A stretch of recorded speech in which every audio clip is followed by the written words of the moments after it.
Hi, I'm Paul Battaglia, and this is section 8.7.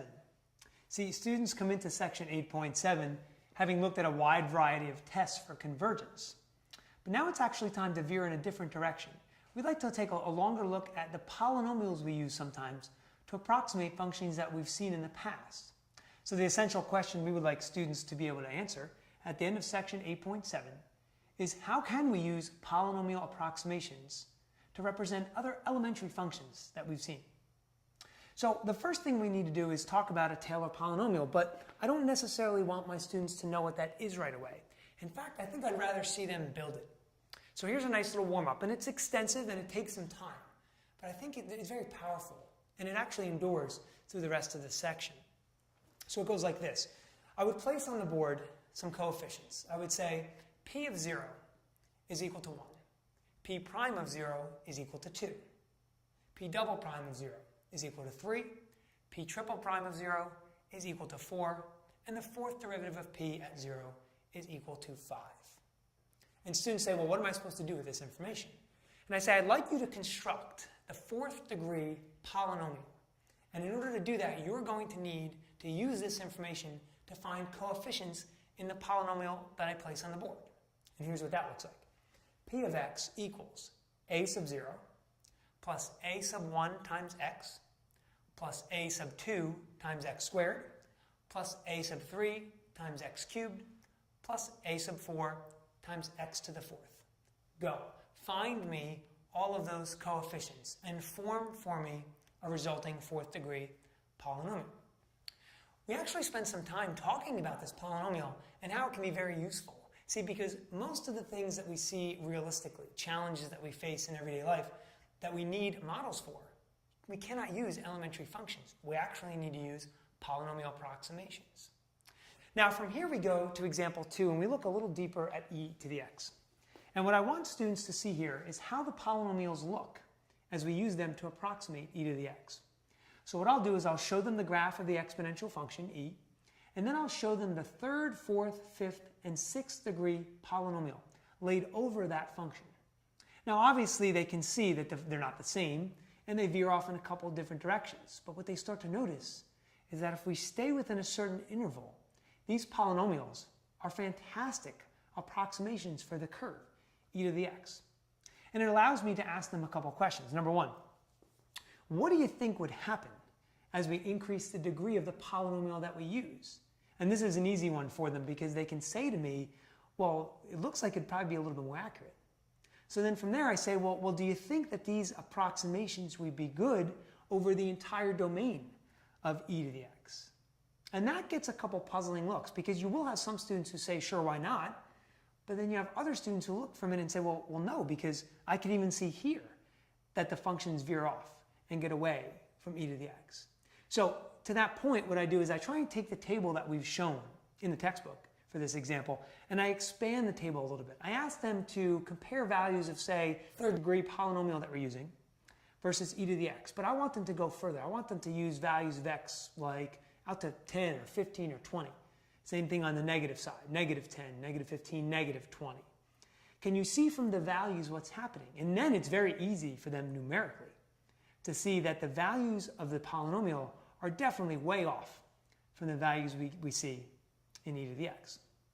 Now, it's important that we mention a little notation here as well. See, this entire time, if students are successfully giving some of these things and these answers back to me, we're addressing mathematical practice number 6, getting the students to communicate the connections among these concepts. But I also want them to know terminology. So I'm saying fourth degree polynomial. It actually would not be uncommon for me to say fourth order or fifth order Taylor polynomial. And these are things that I have to kind of go through with students just so they can see things a little bit more. Now let's move forward a little bit. Examples 4 through 6 deal with more building these polynomial approximations for common functions that we've seen in the past. Sine, cosine, and natural log.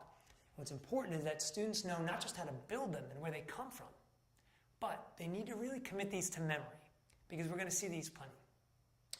Hardest part now of this section deals with Taylor's theorem, the Lagrange form of the remainder. And students often have a very difficult time working with this. And to be honest with you, it is difficult. It's difficult for them because of the abstract notation, and it's not the kind of thing that they can feel comfortable with after one or two examples. In fact, many of my brightest students have had trouble weeks after we've discussed this, just because it's difficult to put into words and verbalize. So we actually spent some time on example 8, looking at the desired error in the numerator that we're looking for. And it's interesting because I like to call their attention to the value we're using. We're using 1 to represent the maximum error we see in the derivative of the sine function. And a lot of times they say, well, why 1? Or they start to assume, is it always 1? And I have to try and remind them that what we're looking for in that numerator, in the Lagrange form of the remainder, is the maximum value the derivative can maintain or take on to give us the desired accuracy or error. And so in these cases, I ask them, well, why is it 1? Think about the unit circle. And then they can think and they say, oh, well, that's right. The range of the sine function is -1 to 1. So even if we use the number less than 1, it wouldn't be the maximum desired number that we're looking for.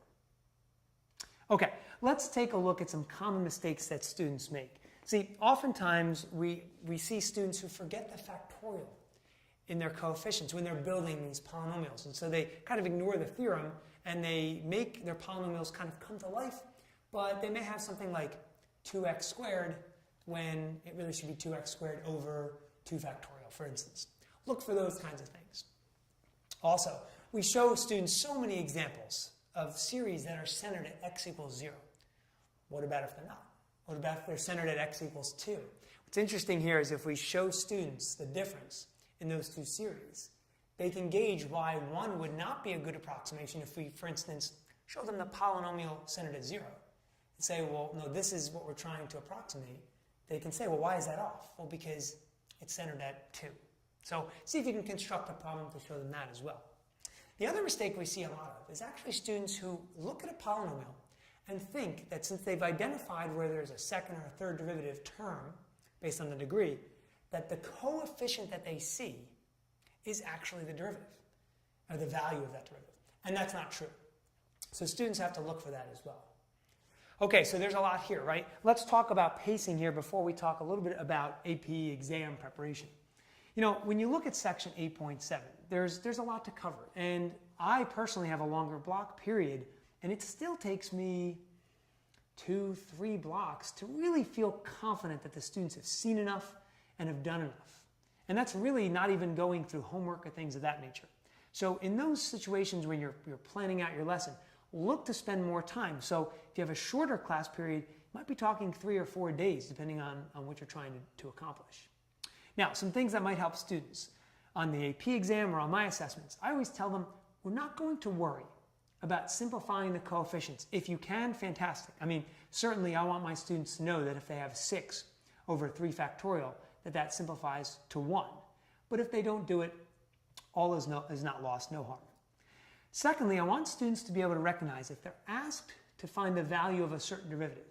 Like I said before, they don't make that mistake just looking at the number and picking up that number. That they know how to work backwards. And they can tell me, okay, well, if you give me this coefficient in the polynomial, I can work backwards, know the degree, know the derivative I'm looking for, and say, okay, this is the value of that derivative. And that goes to my next point. In our end of chapter spread, number 11a does a great job of actually showing students what they might actually have to do in terms of taking the value of a derivative or a second derivative and then making some type of connection to things they've seen in the past. So the question might read, find the value of f prime of 0 or f double prime of 0 from this polynomial. Then use that information to determine if the function has a relative maximum or relative minimum value, and of course, justify why you're saying so. Lastly, it's also good to look at example number 6, exercise number 6, in the end of chapter AP spread, because what it's actually asking students to do is to tell how many terms we need in order for a desired accuracy or error. And this is a twist on a question that we saw similarly when we did alternating series. So these are all things to plan for and try and get students to look at. As I said, keep your pacing moderate, really look at your own class, and try and figure out what's best for them. I hope these tips have been helpful. I'm sure you'll find much success in section 8.7.